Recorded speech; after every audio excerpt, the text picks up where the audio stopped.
नमस्कार। इस समय आप देख रहे हो आरजे भारत न्यूज 7 सदैव सत्य के साथ और मैं हूं आपके साथ एस्तर। दाहोद के अंदर राजकृपा नर्सिंग इंस्टीट्यूट ऑफ कॉलेज के खिलाफ स्टूडेंट्स का एक भारी विरोध देखने को मिल रहा है। यह नर्सिंग कॉलेज विवादों में कई दिनों से घिरी हुई है।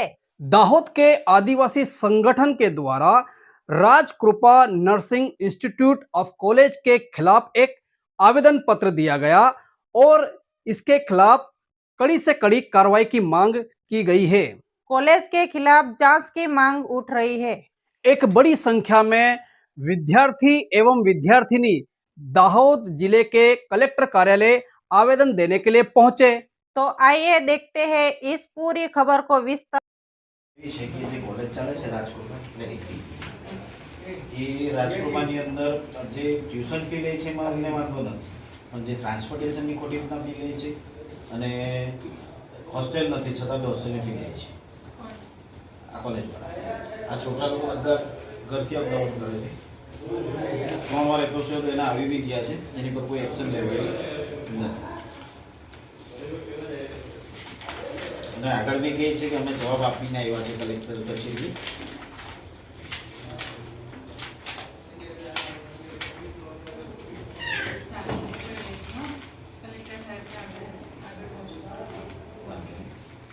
ટૂંકમાં આ બધા આદિવાસી વિદ્યાર્થીઓ છે મેડમ, અને એ વિદ્યાર્થીઓ પર હોસ્ટેલમાં નથી રહેતા તો ફી શાના માટે લે છે?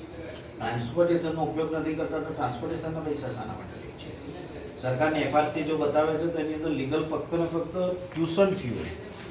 અધર્સ ફીની અંદર જો કદાચ એ લોકોને યુનિફોર્મ આપે, બુક્સ આપે, એના પૈસા લઈ શકે. જે કોર્સ 80,000 82,000માં પૂરો થાય છે એના માટે એ લોકોને 1,56,000 રૂપિયા ચૂકવવા પડે છે.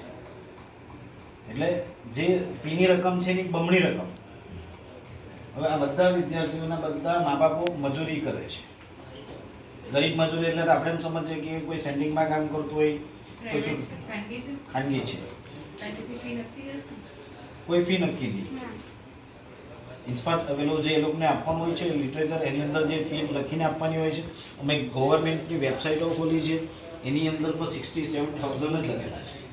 એમની એફઆરસી બી ખોલી છે. એફઆરસી ક્યારે કમ્પ્લીટ થાય કે જ્યારે આ લોકોની પાસે જે સુવિધાઓ છે એ કમ્પલસરી હોય તો એફઆરસીની અંદર આપી શકે. એમની પાસે કોમર્શિયલ બિલ્ડિંગમાં છે છતાં બી આ ફોટાને એ લોકો આકર્ષવા માટે કે આ બિલ્ડિંગ અમારી છે, આ બિલ્ડિંગની અંદર 56 ફ્લેટો છે, 54 ફ્લેટો છે, એને એ લોકો હોસ્ટેલ બતાવી છે. દીકરા બુક લાવેલા તમે? બુક નથી લાવ્યા ને?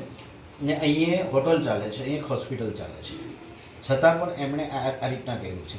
બોયઝ હોસ્ટેલ માટે આ રીતના છે ને આ પીજી છે, પીજીને હોસ્ટેલ બતાવે છે. એટલે સરકારને પણ છેતરે છે. એટલે જે એમણે જે ડોક્યુમેન્ટ રજૂ કર્યા હશે એ ડમી ડોક્યુમેન્ટ હશે. એટલે અહીંયા આ બિલ્ડિંગો છે એમાં તમને ક્લિયર દેખાય છે, ક્લિયર દેખાય છે. હવે આ પીજી છે, પીજીની અંદર કોઈ પણ સ્ટુડન્ટ રહી શકે. એની અંદર 5,000 રૂપિયા મંથલી ફી છે રહેવા જમવાની. આ લોકો 60,000 રૂપિયા ઉઘરાવે છે. જ્યારે 7 થી 8 મહિના દરેક વિદ્યાર્થી રહેવું હોય જેમાં બી 20,000. આ એક મકાન છે, એની અંદર બોયઝ હોસ્ટેલ બતાવી છે. એટલે એમની પાસે ઘણી બધી વસ્તુ નથી તો પણ તેઓ સરકારની અંદર આ બધા એપિસોડમાં આવી જ ગયેલું છે. એટલા માટે 2018થી ચાલે છે. અને એમના મેનેજિંગ ટ્રસ્ટી છે નીતેશભાઈ બારિયા,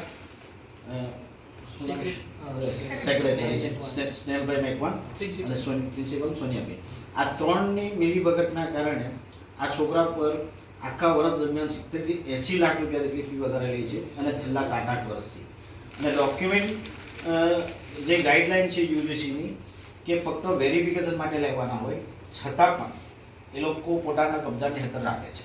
15 થી 20 દિવસની અંદર આપણે કોલેજે ડોક્યુમેન્ટ પરત કરી દેવાના હોય એડમિશન લીધા પછી, છતાં બી આ બધાના ડોક્યુમેન્ટ જમા છે.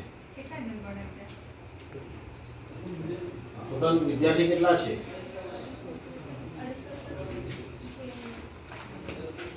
મેડમ આમાં લખેલું છે, અમે વિશેષ નોંધમાં લખી દીધું છે કે જે મહત્વના મુદ્દાઓ છે અમે વિશેષ નોંધમાં આપી દીધા છે કે આટલા પ્રકારની વસ્તુઓ છે. દર વર્ષે જો ગવર્મેન્ટ દ્વારા ઇન્સ્પેક્શન થતું હોય તો રિપોર્ટ બનતી હોય કે એમની પાસે સુવિધા છે કે નથી. આ તમામ પ્રકારનું વિશેષ નોંધમાં લખી દીધું છે. Thank you.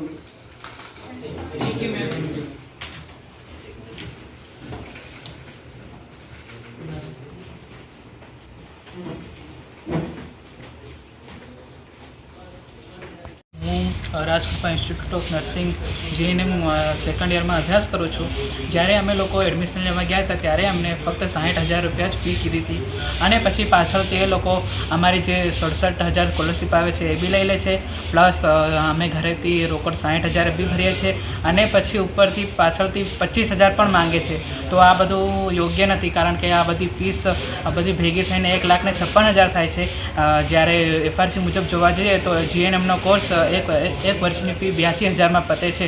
તો આ યોગ્ય નથી અને અમને ન્યાય મળે એવી વિનંતી છે. મારું રાજકુમાર શૈલેષ થાય છે. હું રાજકૃપા ઇન્સ્ટિટ્યૂટ ઓફ નર્સિંગ કોલેજની અંદર થર્ડ યરની અંદર અભ્યાસ કરું છું. જે મને ફીસ કહેવામાં આવી હતી 60,000 રૂપિયા જ. હું ઘરેથી આવું છું તો બી મારી જોડેથી 60,000 રૂપિયા આવે છે. હોસ્ટેલ ફીસ લેવામાં આવે છે અને ટ્રાન્સપોર્ટેશનની ફી લેવામાં આવે છે, જે વધારે છે અને જે હું ભરી શકું તેમ નથી. મારા ફાધર ફાર્મર એટલે ખેતી કામ કરે છે, તો એ ભરી શકે તેમ સક્ષમ નથી. આથી હું ભણતર છોડી શકું તેવી શક્યતા છે મારી. એટલે કલેક્ટર સાહેબને આવેદનપત્ર આજે આપ્યું છે, તો અમને ન્યાય મળે. આજરોજ આવેદનપત્ર આપવામાં આવ્યું છે. છેલ્લા અમે 1 માસથી, એટલે એમ જોવા જઈએ તો 2 માસથી અમે અમારા જે આગેવાનો છે તેમના દ્વારા રાજકૃપા ઇન્સ્ટિટ્યૂટ ઓફ નર્સિંગ કોલેજને વારંવાર રજૂઆત કરી કે ભાઈ છોકરાઓના ડોક્યુમેન્ટ તમારી પાસે શેના માટે રાખો છો અને વધારેની ફીસ એના માટે લેવ છો. એ બાબતે અમને પ્રિન્સિપલ દ્વારા જે માહિતી આપવામાં આવી કે ભાઈ આ તો અમને એફઆરસી એટલે ગવર્મેન્ટ દ્વારા લેવામાં આવતી ફી અમે તેટલી જ લઈએ છીએ. પણ જ્યારે અમે તપાસ કરી એફઆરસીની તો ખબર પડી કે ફક્ત એમણે ટ્યુશન ફી લેવાની થતી હોય, યુનિફોર્મ ચોપડાની ફી લેવાની થતી હોય, આ ટ્રાન્સપોર્ટેશન અને જે અન્ય ફી છે એ શાના માટે એનો ખુલાસો કોલેજ આપવાનો થાય, પણ એમણે આપ્યો નથી આજ દિન સુધી. અને આ બધા વિદ્યાર્થીઓ મજૂર વર્ગના બાળકો છે, જે કોઈ કઢાઈયા કામ કરે છે, કોઈ સેન્ટિંગ કામ કરે છે, કોઈ ખેતીમાં કામ કરે છે, એવા બાળકો પાસે બી આ કોલેજ શરમ વગરની હોય કે પૈસા ઉઘરાવી લેતા હોય અને જેના કારણે આ બાળકો અડધેથી કોલેજ છોડવા, શિક્ષણ છોડવા માટે મજબૂર થાય છે. આ બેન છે જેમના ફાધર કઢાઈયા કામ કરે છે, એમને કેટલી તકલીફ વેઠવી પડતી હશે કે દાડાના 300-400 રૂપિયા રોજ મળતો હોય અને એના માટે 1,56,000 રૂપિયા ખર્ચવાના. સરકાર બાળકોને એટલા માટે પૈસા આપે છે કે બાળક ભણી જાય, એટલા માટે જેટલી સ્કોલરશીપ આવે છે એટલે અંદર જ શિક્ષણ પૂરું થતું હોય. ફક્ત રાજકૃપાની અંદર જ કેમ આટલા રૂપિયા લેવામાં આવે છે એ અમને ખબર નથી પડતી. છતાં પણ આજે અમે આવેદનપત્ર આપ્યું છે અને આવનારા દિવસોમાં અમે તમામ લાગતી સંસ્થાઓ, દાખલા તરીકે આજે અમે કલેક્ટર સાહેબને આપ્યું છે, કાલે એસપી સાહેબને આપશું, આઈજી સાહેબને આપશું, શ્રી ગુરુ ગોવિંદ જે યુનિવર્સિટી છે એમાં પણ આપવાના છે, એફઆરસી જે બનાવે છે ફીસ રેગ્યુલેશન કમિશનર કચેરી છે તેમાં પણ આપવાના છે, આઈએનસીમાં પણ આપવાના છે અને જીએનસીમાં પણ આપવાના છે. આ બાળકોને ન્યાય નહીં મળે તો અમે આંદોલન કરશું અને ધરણા પ્રદર્શન પણ કરશું. એની જવાબદાર તંત્રની પણ રહેશે અને જવાબદારી એમની નર્સિંગ કોલેજના સંચાલકોની પણ રહેશે. મારું નામ ગુરા નિશાબેન નર્સિંગ છે.